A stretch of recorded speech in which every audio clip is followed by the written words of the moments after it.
There are new developments tonight in the investigation into the gas leak that shut down Route 195 in Providence last night. Tonight, utility officials say they know what caused the leak underneath the highway. They're also pointing a finger at the contractor doing work on Allens Avenue last night. And crews have been working all day to repair the ruptured gas line. Eyewitness News reporter Jared Pleiner joins us live from the Providence Mobile Newsroom with the latest on a story we've been working since last night. Jared? Mike and Shannon, that gas was at 100 pounds of pressure, and tonight's the state's chief compliance officer in this subject area believes he knows what caused that break.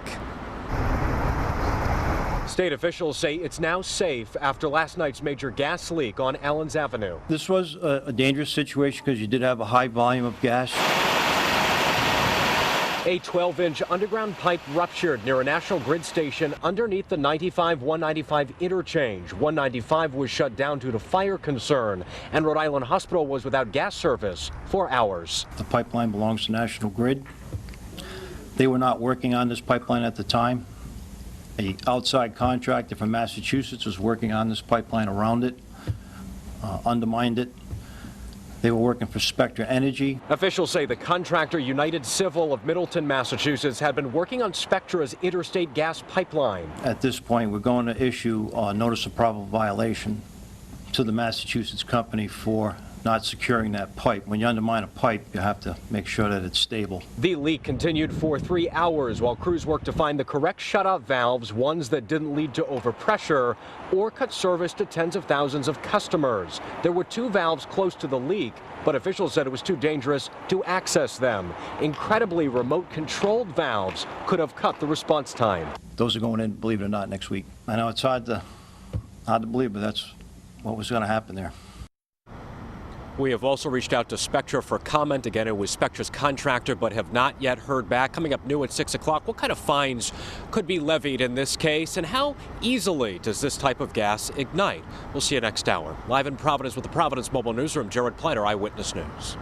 We begin tonight with the latest on the investigation into last night's scary gas leak in Providence. Tonight, a Massachusetts contractor is being blamed for the dangerous underground pipe break that sent natural gas blowing into the air for hours, creating a serious public safety risk. And we've been all over this story since it first broke last night. The leak happened on Allens Avenue beneath the heavily traveled 95-195 interchange. In fact, 195 was shut down for several hours as a precaution. Fortunately, no one was hurt. All day long, crews have been hard at work repairing the broken main, while investigators have been working to pinpoint what went wrong and what happens next. Target 12 consumer investigator Susan Campbell standing by with new information she's uncovered about gas line safety in Rhode Island. But our in-depth coverage begins with Eyewitness News reporter Jared Pleiner, who has new details on the potential danger that was averted and the potential consequences for those responsible. Jared?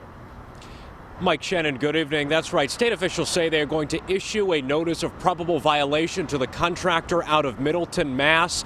That could end up being wider reaching after an investigation. All is well again after a late-night natural gas leak on Allens Avenue under 195 shut down that highway, cut gas service to Rhode Island Hospital, and detoured ambulances. State officials believe a Massachusetts contractor, United Civil, working on Spectra Energy's pipeline, failed to shore up a National Grid pipe, which broke. Officials say the contractor could be fined between $300 and $2,500 per state law violation, to $100,000 to $2 million if federal code was broken. Officials say an explosion under the highway was not the concern last night. The heat from the fire is what you're worried about. So is it easy to ignite natural gas shooting up at 100 pounds of pressure? It's hard. Believe it or not, it has to be the right circumstances, the right humidity, friction, sparks. People in the area. In Rhode Island, for some reason, we have a very good record of incidents not igniting.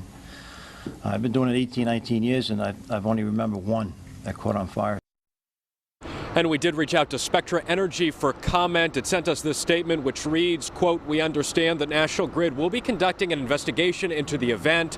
We and National Grid had personnel at the site while performing the work, and there are no reports that the pipe was struck or damaged." So there is that version from Spectra tonight. Stay tuned. For now, live with the Providence Mobile Newsroom, Jared Pleiner, Eyewitness News.